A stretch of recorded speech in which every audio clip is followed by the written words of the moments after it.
Well, let's talk a bit more about Sesko, because obviously not just because he's Manchester United, but because they spend a lot of money on him, because there was a lot of other clubs who were also keen on him, from Newcastle to Arsenal to other clubs in Italy and in Spain as well.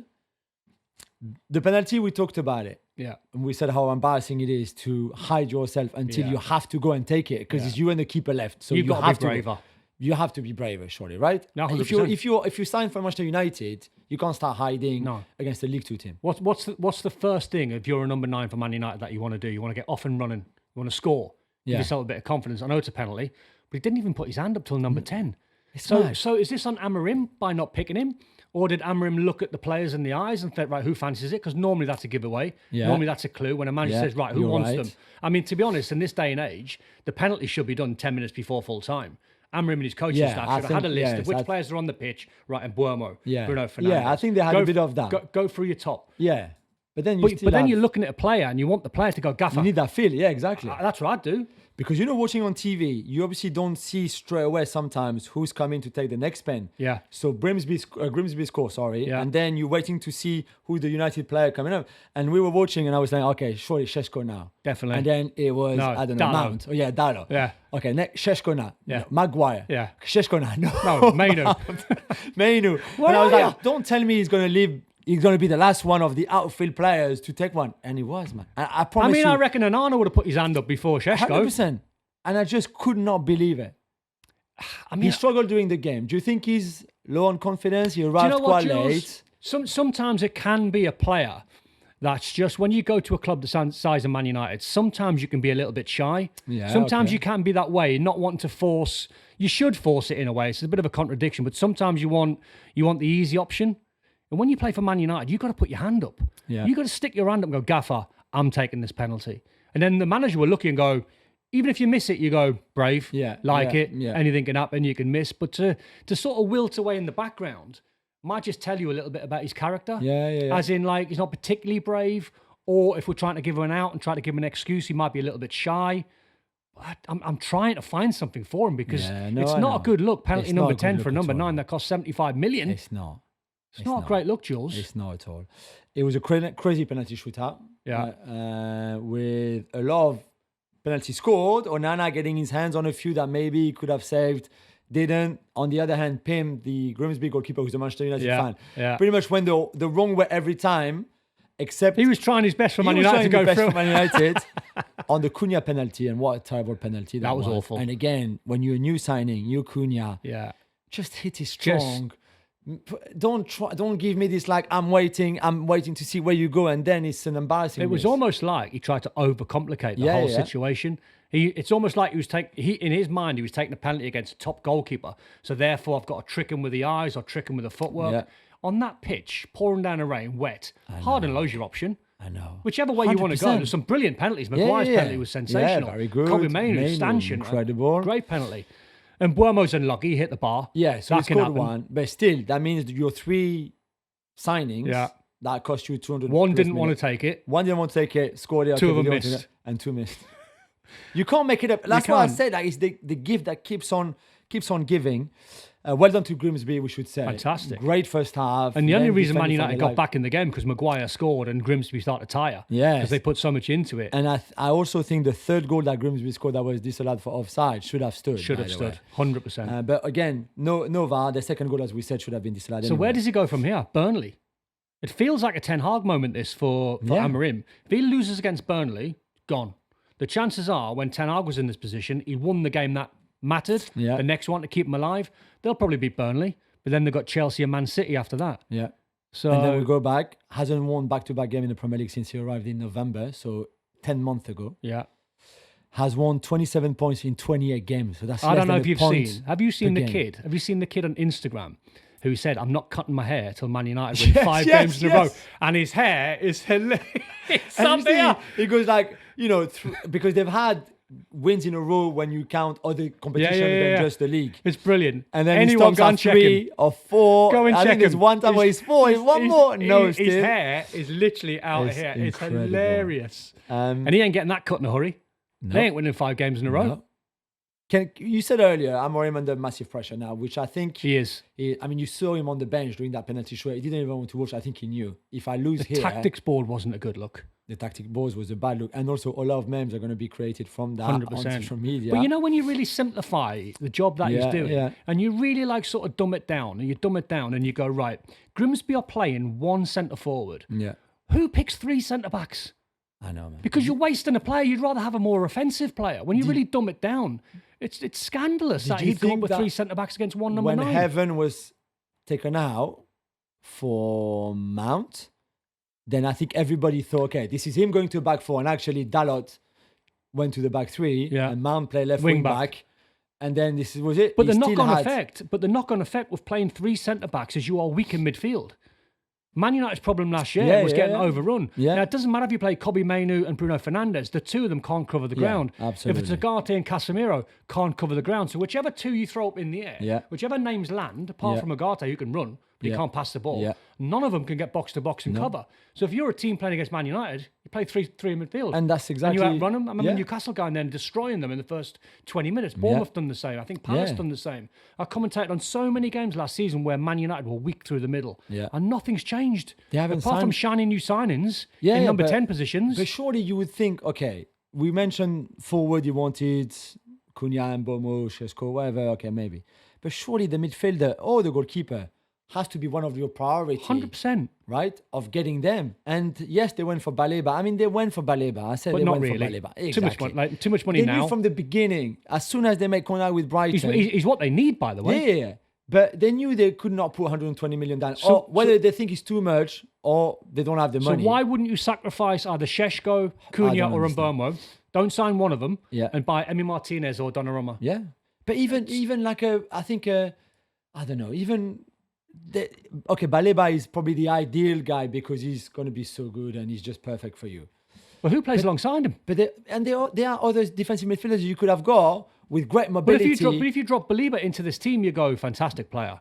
Love him, £100 million. You've still got one more next to him. Yeah, true. You need 3. True. You know, I talked before about Busquets. He could never play in a 2. No. So you put him in a 3. Kobbie Mainoo. I think if you put Casemiro or Agate, whichever one you want, and you've got Bruno Fernandes, Kobbie Mainoo, there's a good midfield 3. Probably, but they don't play that way. They're inverted number 10s. Diallo's has to play as a wing back. He's a wide player. Garnacho is a wide player. You know what bothers me the most about the back 3 and the 3-4-2-1 that he has? It's okay. This could be your template because you feel. Well, Liverpool didn't fancy it, by the way, when he went for his interview there, and he mentioned 3 at the back, and Liverpool went no, which you can understand. Yeah. United saw it differently. We say enough that a lot of managers don't have an identity or don't have a way of playing. I just didn't like it, Jules, when he put his flag in the sand and said, "This is how I'm playing." Look at Thomas Frank. I've championed Thomas Frank for 2 years to be Man United manager because he's adaptable. Yeah, he'll play a 3, he'll play a 4. I give you that. But you could still have your system and keeping it, but with a bit of fluidity inside. You know what Luis Enrique is doing, for example. Yeah. So you have that back 3 yesterday. Okay, you start with the back 3. It's not ideal, but clearly you've given one of your centre backs, and okay, yesterday they were none of them were like great. But let's say you said to De Ligt, who starts, I need you in midfield. Correct. Really, more 80% of the time. Correct. So start as a back 3, but very quickly I need you to step up. Correct. And then you do that. But there's no fluidity. It's so rigid. It's like we've got 3 boys there. Don't move. Stay there. It's like when you're in possession, someone go into midfield and make a 3. Completely. And if you don't have a player for that because you don't think De Ligt can do it, or Euro, or Maguire, or Heaven, play whatever. Against Grimsby, any one of them, no disrespect. We saw De Ligt a little bit in the second half. He's got that shot where he takes the weird shot that goes over the bar and he doesn't look comfortable at all. He's hitting the ball and thinking like, well, you've never taken a shot in your life. But usually it's too rigid. And I'm like, why are you doing it? And as I said, you're giving up a player in midfield by playing 3 at the back. Yeah, completely. You're giving up a body or you're taking a one way for a more offensive area. But you one don't of those think 3 they can sack him, right? You don't think if they lose against Burnley, 100%. But it would have been there even a year. I know, but who would have honestly thought this guy would have a worse record than Erik ten Hag? No, got a worse record than Graham Potter. He said Man United are the worst team in decades. He said it. He said we're in a relegation battle. He's got 5 wins, I think, in 25 in the Premier League. You know, I like him a lot. I've always liked him. And last season, I gave him a bit of trying to find excuses. So you remember they played in the Europa League. They had games every 3 days. He arrived his first 10 games against all the opposition apart from Lyon that they should have won. No, I know, but he had 10 games in 30 days after he arrived, after that international break, which was not easy to train. I get that. So I gave him that. Then I gave him, okay, the players that he has don't really fit, but they're not very good and haven't been at the level. So I gave him that. Yeah. Nah, man, I'm running out of excuses. Well, I give him one of the most important things, and it's probably a reason why I went for top 6, is no European football whatsoever. Yeah. Conte won the league last year with Napoli. True. Saturday. Yeah, but then you thought they would be ready now. And then you can even kick on even better when the others start playing Tuesday, Wednesday, Thursday, whatever they are, and you just watching on TV. Do you think he survives? Ready. Do you think he survives if they lose against Burnley at home? I mean, now when you say like this, losing to Burnley at home, Old Trafford. Off the back of Grimsby? I don't know. I can't see it, Jules, honestly. I know, but then you start the owners are so invested in him and so invested in what he wants and what he's trying to do and the players that they're signing for him. Oh, come on, man. He's losing games every week. I know. I mean, it's embarrassing. What are they going to do against Man City and Chelsea if they lose against Burnley? Embarrassing. Well, that kid with a five winning streak, his Barnett's going to be like that. Yeah, it's going to be bigger than his house.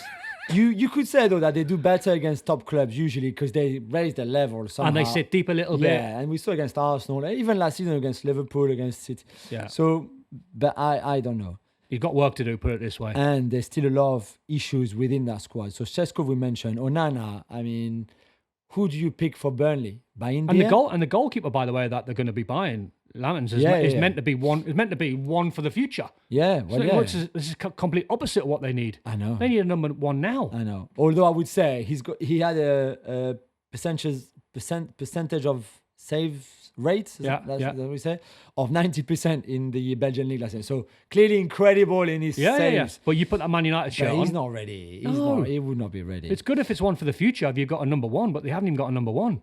We saw Kobe Mainoo playing yesterday, his first game of the season. Yeah. Been unused in the 2 league games. What do you do with him? He's clearly not happy with the situation. But you know what? I know what I'd do with him.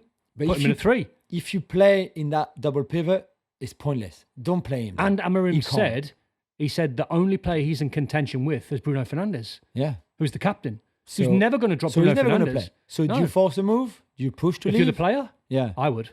I'd want to go and play because he's clearly not playing well. He's clearly not even playing. He's not getting his minutes. He's a super talented player. I'd want to go and play. Go and find the best club that you can play for that's going to give you regular minutes and make you into the top player. It's a World Cup year as well, man. And how many Man United players recently have we seen leave? Yeah, going to be brilliant. Scott McTominay's the best example. MVP in Italy last year. Yeah, absolutely. And Kobe Mainoo's that sort of player. Yeah. But he's got to play in the 3. That's where he can showcase his talent. He's not a box-to-box player. Some players just can't do it. Frank Lampard was super fit, but he played in the 3. Busquets, I mentioned, technically very good, but needed 2 players alongside him. Yeah, absolutely. Kobe Mainoo's that guy. Garnacho is still there? Won't be. But they must be playing. This is a deal. Sancho's still there. Sancho is still there. Did you see his picture yesterday with the bomb squad smiling? I mean, it's a terrible look. It's horrendous if you're Manchester United. Don, this is August, I can't even see, 28th. Yeah.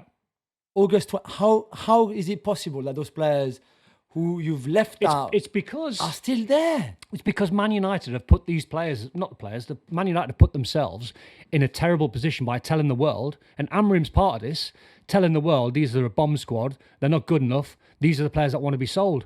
If you're a buying player, a buying team, you'd go, I ain't buying them on the 28th. Chelsea, you're thinking like, no, I won't buy them today. Yeah. I'll buy them on the last day of the winter. Exactly. You need to. If you're selling a house, Jules, you don't sell your house to me and go, Don, by the way, the roof's leaking. Yeah. Right, plumbing's gone. Right? You tell it's the best house in the world. And you make sure you get top money for your house.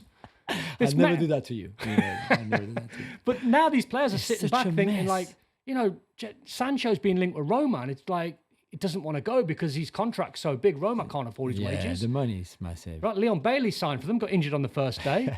All right, that's another from issue. Aston. I know, but these players are just sitting back, going like, why should I be in a hurry to go out of Man United? It's their fault by putting me on a big contract, and it's their fault for treating me badly. Yeah, and if that club's treating you badly, I know what players are like. Favors. Yeah, they ain't going to go. They ain't going to go unless the contract's right. We said the keeper is going to arrive, whether he's good enough to be number 1 or not. He's going to arrive. They're going to pay £17 million for him. And then what? you expect a midfield? They need a midfield, at least one midfield that I can run, as we mentioned. I can't even see that happening. Would they need? Oh, they need a lot, but it's how much money they've got. I don't think they have much left. So they've got to generate. So they've got to generate. Worst case scenario, in three days, they've got to generate 25 for Sancho. Yeah. 25 for Garnacho. This is the lowest price, by the way. Anthony, I don't know, 25. Yeah. 75 million.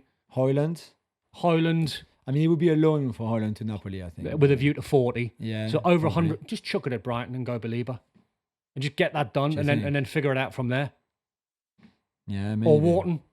Wharton, I think, is going to the very top. Yeah, that's your ideal too. Wharton and Belieber. Oh my God, it's 200 million quid. Yeah, exactly. No, I'm playing fantasy footy. But that's how far Man United are off. Yeah. It's and you know unbelievable. what? I could understand your optimism at this time when Rooney mentioned them to finish fifth. I was only going off the back of the teams that they had to overtake. No. Fulham have spent zero. But I think that's understandable. But now you look at it. Let's say we did all our predictions for ESPN. I think it was a month ago or whatever. So it was very early, and they were early predictions. But now with hindsight of what you've seen, where they are in terms of their squad, 10th-ish. I agree. Again, we're not even sure if Ruben Amorim will still be the manager at the end of the season anyway. Because say they beat Burnley, right? We'll say should. The chances are they ain't going to beat Chelsea, not going to beat Chelsea or Man City. Yeah. So you're going into a season with potentially 4 points on the board. You're in the bottom 4 or 5 inside of 5-6 games. Yes. Then the pressure's on. Yeah, massively. And then Liverpool come around the month and after. You play catch up away from home. And the pressure is on so much. It's an incredible start of the season for Manchester United, that's for sure.